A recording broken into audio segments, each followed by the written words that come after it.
ಒಂದು ಕಥೆಯನ್ನು ಹೇಳ್ತೇನೆ. ಅಲ್ಲಾಹನ ಅನುಗ್ರಹ ಎಷ್ಟೊಂದು ವಿಶಾಲವಾಗಿದೆ, ಪ್ರತಿಯೊಬ್ಬರಿಗೂ ಕೂಡ ತಲುಪುವಂಥದ್ದಾಗಿದೆ ಎಂಬುದು ಅರಿತುಕೊಳ್ಳಿಕ್ಕಾಗಿ ಒಂದು ಕತೆ ಹೇಳ್ತೇನೆ.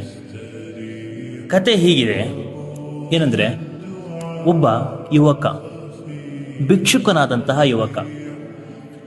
ಈ ಭಿಕ್ಷುಕನಾದಂತಹ ಯುವಕ ಹೀಗೆ ಭಿಕ್ಷೆ ಬೇಡುತ್ತಾ ಬೇಡುತ್ತಾ ಬರ್ತಾ ಒಂದು ದೊಡ್ಡ ವಿಶಾಲವಾದಂತಹ ಒಂದು ಅರಮನೆಯ ಮುಂದೆ ತಲುಪ್ತಾನೆ. ಆ ಅರಮನೆಯನ್ನು ಕಂಡು ಆ ಯುವಕನಿಗೆ ಆಶ್ಚರ್ಯವಾಗುತ್ತೆ. ಎಷ್ಟೊಂದು ದೊಡ್ಡ ಅರಮನೆ! ಆ ಅರಮನೆಯ ಕಾಂಪೌಂಡ್ ಇದೆಯಲ್ವಾ, ಅದೇ ಆಳೆತ್ತರ ಉದ್ದ ಇದೆ. ಅಷ್ಟು ದೊಡ್ಡ ಅರಮನೆ. ಆ ಅರಮನೆ ಒಳಗಡೆ ಆ ಯುವಕ ಹೋಗ್ತಾನೆ, ಏನಾದರೂ ಸಿಗಬಹುದೇ ಎಂಬಂತಹ ಉದ್ದೇಶದೊಂದಿಗೆ. ಹೋದಾಗ ಸುಂದರವಾದಂತಹ ಹೂದೋಟ ಆ ಅರಮನೆ ಒಳಗಿರ್ತದೆ, ಗಾರ್ಡನ್ ಇರುತ್ತೆ. ಮಾತ್ರ ಅಲ್ಲ, ತುಂಬಾ ಚೆನ್ನಾಗಿರುವಂತಹ ಸ್ವಿಮ್ಮಿಂಗ್ ಪೂಲ್ಗಳಿರುತ್ತೆ, ಐಷಾರಾಮಿ ಕಾರುಗಳಿರುತ್ತೆ. ಇದನ್ನೆಲ್ಲವನ್ನು ಕಂಡಾಗ ಆ ಯುವಕನ ಮನಸ್ಸಿನಲ್ಲಿ ಒಂಥರ ಹೊಟ್ಟೆ ಉರಿತಾ ಇರ್ತದೆ. ಏನಂದ್ರೆ, ನನಗೆ ಅಲ್ಲಾಹನು ಏನನ್ನೂ ಕೂಡ ಕೊಟ್ಟಿಲ್ಲ, ಅಲ್ಲಾಹನ ಅನುಗ್ರಹ ನನಗೆ ಸಿಕ್ಕೇ ಇಲ್ಲ ಎಂಬಂತಹ ಒಂದು ಭಾವನೆ ಆ ಯುವಕನ ಮನಸ್ಸಿನಲ್ಲಿ ಬರ್ತದೆ. ಹೀಗೆ ಕೊರಗುತ್ತಾ ಆ ಯುವಕ ಮುಂದೆ ನಡೀತಾನೆ. ಹಾಗೆ ನಡೆದು ಮನೆಯ ಮುಂಬದಿಗೆ ತಲುಪ್ತಾನೆ. ನೋಡುವಾಗ ಆ ಮನೆಯ ಮುಂಭಾಗದಲ್ಲಿ, ಮನೆ ಅನ್ಲಿಕ್ಕೆ ಸಾಧ್ಯ ಇಲ್ಲ, ಅದನ್ನ ಒಂದು ಅರಮನೆ ಅಂತ ಹೇಳ್ಬೋದು, ಅಷ್ಟೊಂದು ದೊಡ್ಡ ಮನೆ. ಇದರ ಮುಂದೆ ತಲುಪಿದಾಗ ಅಲ್ಲೊಬ್ಬ ವ್ಯಕ್ತಿ ಕೂತಿರ್ತಾನೆ. ಆ ಮನೆಯ ಯಜಮಾನ ಕರ್ರಗಿನ ಕೂಲಿಂಗ್ ಗ್ಲಾಸ್ ಹಾಕಿರ್ತಾನೆ.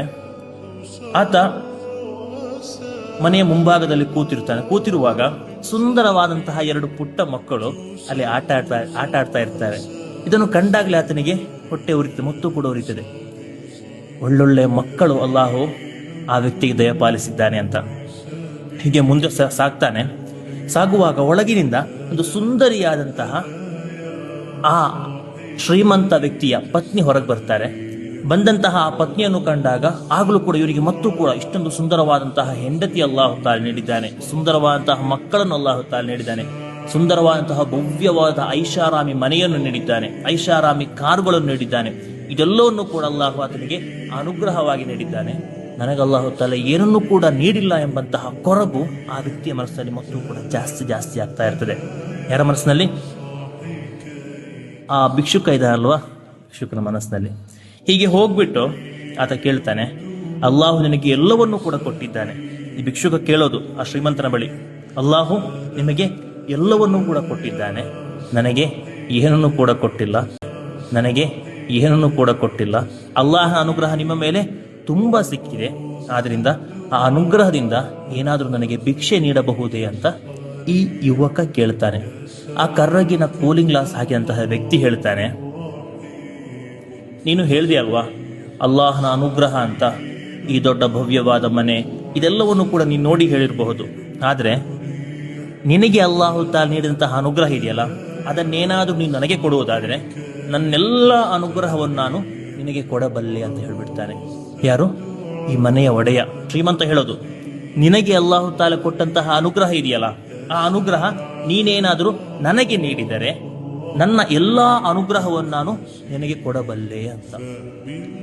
ಆಗ ಆ ವ್ಯಕ್ತಿ ಕೇಳ್ತಾನೆ, ಏನು ಅಂತಹದ್ದು ಅನುಗ್ರಹ ಅಂತ. ಆಗ ಶ್ರೀಮಂತ ಮೆಲ್ಲ ಕಪ್ಪು ಕೂಲಿಂಗ್ ಗ್ಲಾಸ್ ಹಾಕಿದ್ನಲ್ವಾ, ಅದನ್ನು ತೆಗೆದು ಹೇಳ್ತಾನೆ, ಈ ನೀಡಿದಂತಹ ಅನುಗ್ರಹಗಳಿದೆಯಲ್ವಾ, ಇದು ಯಾವುದನ್ನು ಕೂಡ ಇಲ್ಲಿಯ ತನಕ ನನ್ನ ಕಣ್ಣಾರೆ ನಾನು ಕಂಡೇ ಇಲ್ಲ. ಅಲ್ಲಾಹು ನನಗೆ ಎಲ್ಲವನ್ನು ನೀಡಿದ್ದಾನೆ, ಆದರೆ ನನಗೆ ಕಣ್ಣಿಗೆ ದೃಷ್ಟಿ ಇಲ್ಲ. ಮಾತ್ರವಲ್ಲ, ಮಾರಕವಾದಂತಹ ಒಂದು ರೋಗ ನನಗಿದೆ.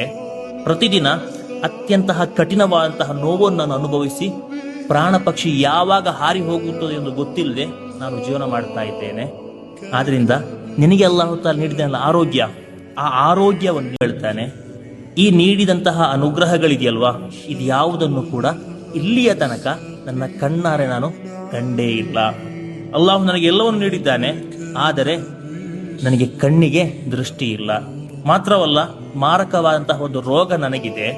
ಪ್ರತಿದಿನ ಅತ್ಯಂತಹ ಕಠಿಣವಾದಂತಹ ನೋವನ್ನು ನಾನು ಅನುಭವಿಸಿ ಪ್ರಾಣ ಪಕ್ಷಿ ಯಾವಾಗ ಹಾರಿ ಹೋಗುತ್ತದೆ ಎಂದು ಗೊತ್ತಿಲ್ಲದೆ ನಾನು ಜೀವನ ಮಾಡ್ತಾ ಇದ್ದೇನೆ. ಆದ್ರಿಂದ ನಿನಗೆ ಅಲ್ಲಾಹು ತಾala ನೀಡಿದಲ್ಲ ಆರೋಗ್ಯ, ಆ ಆರೋಗ್ಯವನ್ನು ನೀನು ನನಗೆ ನೀಡಿದರೆ, ನಿನಗೆ ಅಲ್ಲಾಹು ತಾಲ ನೀಡಿದನಲ್ಲ ಒಂದು ಕಣ್ಣಿನ ದೃಷ್ಟಿ, ಅದನ್ನು ನೀನು ನನಗೆ ನೀಡಿದರೆ ನನ್ನೆಲ್ಲ ಸಂಪತ್ತನ್ನು ನಿನಗೆ ನಾನು ಕೊಡಬಲ್ಲೆ ಅಂತ ಹೇಳಿಬಿಡ್ತಾನೆ. ಇದನ್ನು ಕೇಳಿದ ತಕ್ಷಣ ಆ ಯುವಕ ತಕ್ಷಣ ಅಲ್ಲಿಂದ ಕಾಲ್ ಕಿತ್ತು ಓಡೋಗಿ ಹೊರಗೆ ಬಂದು ಮೇಲೆ ನೋಡಿ ಅಲ್ಲಾಹನೊಂದು ಹೇಳ್ತಾನೆ, ಅಲ್ಹಮ್ದುಲಿಲ್ಲಾ, ನಾನು ಇಷ್ಟು ದಿನ ತನಕ ಭಾವಿಸಿದ್ದೆ ಅಲ್ಲಾಹನ ಅನುಗ್ರಹ ನನ್ನಲ್ಲಿ ಲಭಿಸ್ತಾ ಇಲ್ಲ ಅಂತ. ಈಗ ನನಗೆ ಅರ್ಥ ಆಯಿತು, ಅಲ್ಲಾಹನ ದೊಡ್ಡ ಅನುಗ್ರಹ ನನಗೆ ಲಭಿಸ್ತಾ ಇದೆ. ಅಲ್ಹಮ್ದುಲಿಲ್ಲಾ, ಅಲ್ಲಾಹನಿಗೆ ಸರ್ವಸ್ತುತಿಗಳು ಅಂತ ಆತ ಸ್ತುತಿಸ್ತಾನೆ. ಅಂದ್ರೆ ಈ ಕಥೆಯ ಮೂಲಕ ಏನು ಅರ್ಥ ಆಯ್ತು ಅಂದ್ರೆ, ಪ್ರತಿಯೊಬ್ಬ ವ್ಯಕ್ತಿಗೂ ಕೂಡ ಅಲ್ಲಾಹನ ಅನುಗ್ರಹ ಸಿಗ್ತಾ ಇದೆ. ನಾವು ಅದನ್ನು ತಿಳಿದುಕೊಳ್ಳಬೇಕು. ಅಲ್ಲಾಹನಿಗೆ ಎಲ್ಲಾ ಸಮಯದಲ್ಲೂ ಕೂಡ ಸ್ತುತಿಸಲು ನಮಗೆ ಸಾಧ್ಯವಾಗಬೇಕು. ಏನೇ ಆದರೂ ಕೂಡ ಅಲ್ಹಮ್ದುಲಿಲ್ಲಾ ಎಂದು ಹೇಳಲಿಕ್ಕೆ ನಮ್ಮ ಮನಸ್ಸು ಒಪ್ಪಬೇಕು.